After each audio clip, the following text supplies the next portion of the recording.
Hello everyone, I am your English teacher Mrs. Shalja Miglani from Indus Public School, Kathal.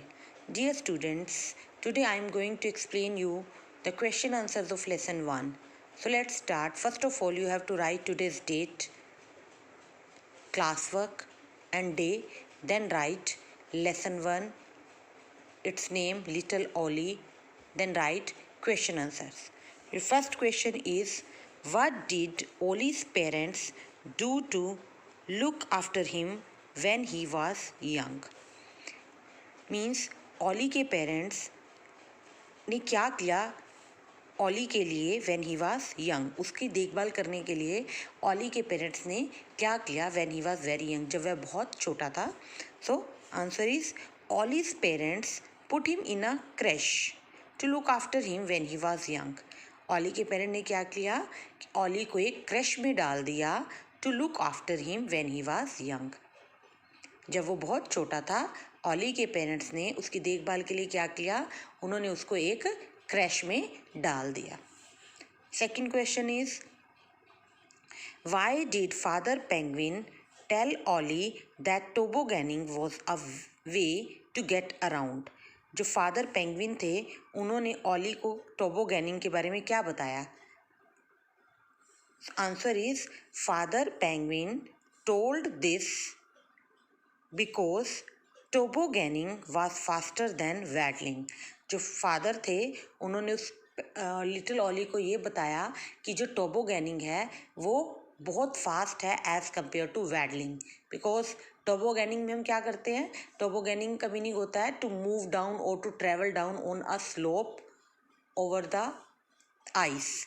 Ice के ऊपर जब move करना होता है नीचे की तरफ, तो उसके लिए एक स्लोप का यूज़ करते हैं, तो दिस इज़ कॉल्ड टोबोगैनिंग. और वैडलिंग होता है to walk with short steps.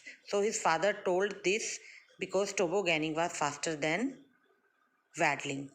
What did father penguin tell Ollie to look out for when he was swimming in the sea? Father penguin जो हैं, उन्होंने ऑली को क्या बोला, क्या ध्यान रखना है उसे जबकि वो स्विमिंग कर रहा था इन द सी? मीन्स कि जो लिटिल ऑली था, when he was swimming in the sea, what did his father told him to look after?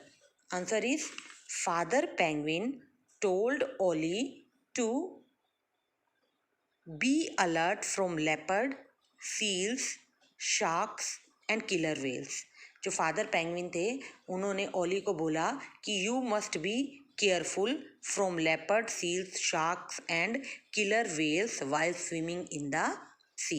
कि जब वो स्विमिंग कर रहा होगा सी में, तो उसे इन सब चीज़ों से सावधान रहना है. Question number 4 is, where did the black sludge that coated Ollie's feathers come from? जो ब्लैक स्लज था, black sludge means thick sticky mud, जो बड़ा गहरा मड था, बहुत कीचड़ था जो ऑयली फॉर्म में, वो जो है लिटिल ओली के फेदर्स पर कहाँ से आया था? The black sludge that coated Ollie feathers, जिसने ओली के, वो ब्लैक स्लज जिसने ओली के फेदर्स को पूरी तरह से कवर कर लिया था, came from huge oil ships. Huge जो बड़े बड़े टैंकर्स थे, शिप्स थे, that passed across the sea during that time coated Ollie's feathers. उनकी वजह से जो ये थिक स्टिकी मड था वो सी में स्प्रेड हो गया था, and this is the reason for coating of feathers from black sludge. इसी वजह से जो ऑली के फेदर्स थे, that was covered with black sludge.